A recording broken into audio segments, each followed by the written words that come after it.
Pinagsanib puwersa ni Pangulong Duterte ang iba't ibang ahensya ng gobyerno para sa mas komprehensibo umanong pagtugon sa problema sa droga.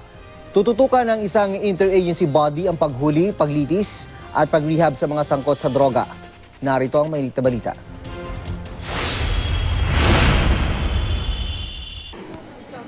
Sa pamamagitan ng Executive Order No. 15 ni Pangulong Duterte, nabuo ang Committee on Anti-Illegal Drugs o ICAD, isang interagency body na tututok sa kampanya kontra droga ng gobyerno. Bukod sa paninigurong epektibo ang kampanya, layunin din ng ICAD na tanggalin ang mga nasahanay ng gobyerno na sangkot sa iligal na droga. Ang PIDEA ang naatasa mamuno sa ICAD, miyembro ang 18 iba pang ahensya. Nahahati sila sa 4 na clusters. Ang enforcement na siya magpapatupad ng anti-illegal drug operations. Ang justice cluster na siya namang didinig sa mga kasong may kinalaman sa droga.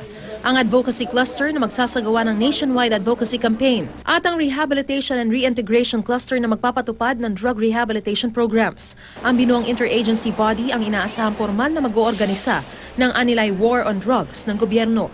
Paglilinaw ng Malacanang, ipatutupad pa rin ng PNP ang kampanya kontra droga pero limitado lang daw ang sakop nito. Sa pinakahuling tala ng PNP, mahigit 100 anti-drug operations na ang naisagawa nila mula nang ilunsad muli ang Oplan Double Barrel Reloaded noong Lunes. Mahigit 104 na po ang naaresto at siyam ang napatay sa operasyon hanggang noong Huwebes. Nadagdagan pa ito mula sa mga pinakabagong operasyon ng PNP. Nasa 7,000 naman ang drug suspects na nasawi mula nang maupo si Pangulong Duterte sa pwesto. Ang mga insidente ng umano'y extrajudicial killings tampok naman sa isang art exhibit sa isang universidad sa Maynila.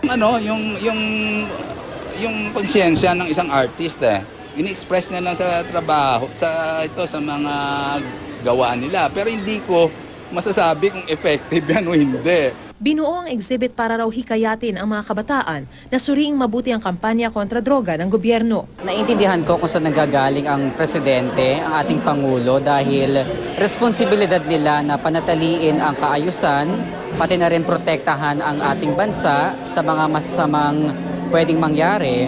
Ngunit ang nangyayari kasi ngayon parang ang daming violation lalo na ng batas. Para nakalimutan natin na tayo ay demokrasya, na mahalaga pa rin ang due process. Iikot ang exhibit sa iba't ibang kolehiyo at universidad sa loob ng 2 linggo.